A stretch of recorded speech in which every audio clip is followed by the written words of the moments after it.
താണജാതിയിൽപ്പെട്ട പുലയ കുട്ടികൾക്ക് സ്കൂളുകളിൽ പ്രവേശനം അനുവദിച്ചിട്ടില്ലെങ്കിൽ ഞങ്ങൾ ആരും ഇനി വയലിൽ ഇറങ്ങില്ലെന്ന് പറഞ്ഞ് അയ്യങ്കാളി എന്ന് പറയുന്ന ഒരു മനുഷ്യൻ ഞങ്ങളുടെ സ്കൂളിൽ ഞങ്ങളുടെ കുട്ടികളെ പ്രവേശിപ്പിച്ചില്ലെങ്കിൽ നിങ്ങളുടെ വയലുകളിൽ മുട്ടിപ്പുല്ല് മുളക്കുമെന്ന് പ്രഖ്യാപിച്ചപ്പോഴാണ് ഈ കേരളം മാറിയത്. അങ്ങനെയാണ് അയ്യങ്കാളി കേരളത്തിന്റെ മഹാത്മാവായത്. അറിവ് ഉള്ളവൻ പണിയെടുക്കില്ല, പണിയെടുക്കുന്നവൻ അറിവില്ല. അത്തരത്തിൽ അന്ധവിശ്വാസങ്ങൾ ഒരു ഭാഗത്ത്, നാടുവാഴിത്വം ഒരു ഭാഗത്ത്.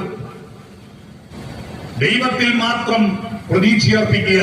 നിന്നിൽ പ്രതീക്ഷ വേണ്ട, നിനക്ക് മരണാനന്തര ലോകത്ത് സുഖം കിട്ടും. അതുകൊണ്ട് നീ പ്രാർത്ഥിക്കുക.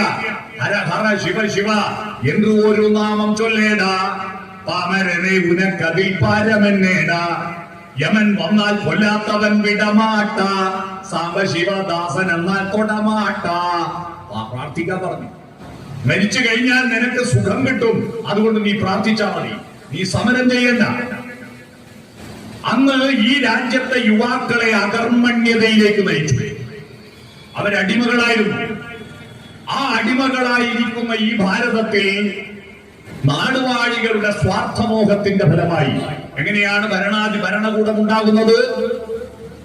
ഭരണകൂടം ഉണ്ടാകുന്നത് ജനങ്ങൾ തെരഞ്ഞെടുത്തിട്ടല്ല. രാജാവിന്റെ മരുമകനോ രാജാവിന്റെ മകനോ രാജാവാകും. അതാണ് അടുത്ത കിരീടാവകാശി. അവനൊരു ദുർബലനാണെങ്കിൽ, അവനൊരു ഭ്രാന്തനാണെങ്കിൽ ആ ഭ്രാന്ത് സഹിച്ചുകൊള്ളുക, ജനങ്ങൾ സഹിച്ചുകൊള്ളുക. അതുകൊണ്ട് തന്നെ ഭരണാധികാരത്തെ സ്വപ്നം കാണാൻ പോലും ഇന്ത്യ രാജ്യത്തെ ഒരു സാധാരണ മനുഷ്യൻ പരിശ്രമിച്ചില്ല. സ്വപ്നം കാണാൻ പോലും പരിശ്രമിച്ചില്ല. ഈ ഭരണാധികാരികൾ തികച്ചും സ്വാർത്ഥരായിരുന്നു. അവരുടെ സുഖലോലുപതയ്ക്ക് വേണ്ടി കോടാനുകോടി മനുഷ്യരുടെ അധ്വാനത്തെ ഉപയോഗിച്ചുകൊണ്ട് കൊട്ടാരക്കെട്ടുകൾ ഉണ്ടാക്കി, ക്ഷേത്രങ്ങൾ പണികഴിച്ചു. ജനങ്ങൾക്ക് ഉപകാരപ്പെടുന്നതൊന്നും അവരുണ്ടാക്കിയില്ല. അവർ രാജപാതകൾ ഉണ്ടാക്കിയത് ജനങ്ങൾക്ക് സഞ്ചരിക്കാനല്ല. അന്നത്തെ പാതകളുടെ പേര് രാജപാത എന്നാണ്. രാജാവിന് പോകാൻ വേണ്ടിയാണ്. അവര് ഗുരുവായൂർ അമ്പലവും വൈക്കം ക്ഷേത്രവും ഉണ്ടാക്കിയത് എപ്പോഴാ? എന്തിനു വേണ്ടിയാ? സാധാരണക്കാർക്ക് തൊഴാനല്ല, മേൽജാതിക്കാർക്ക് തൊഴാനാ. വൈക്കം സത്യാഗ്രഹ ക്ഷേത്രത്തിന്റെ പരിസരത്തുകൂടി ഒരു താണജാതിക്കാരന് സഞ്ചരിക്കാൻ അവകാശം ഉണ്ടായിരുന്നില്ല. ഉണ്ടായിരുന്നോ? അത്തരത്തിൽ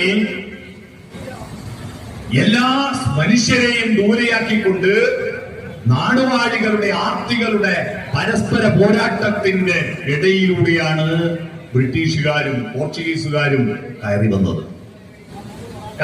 അങ്ങനെയാണ്.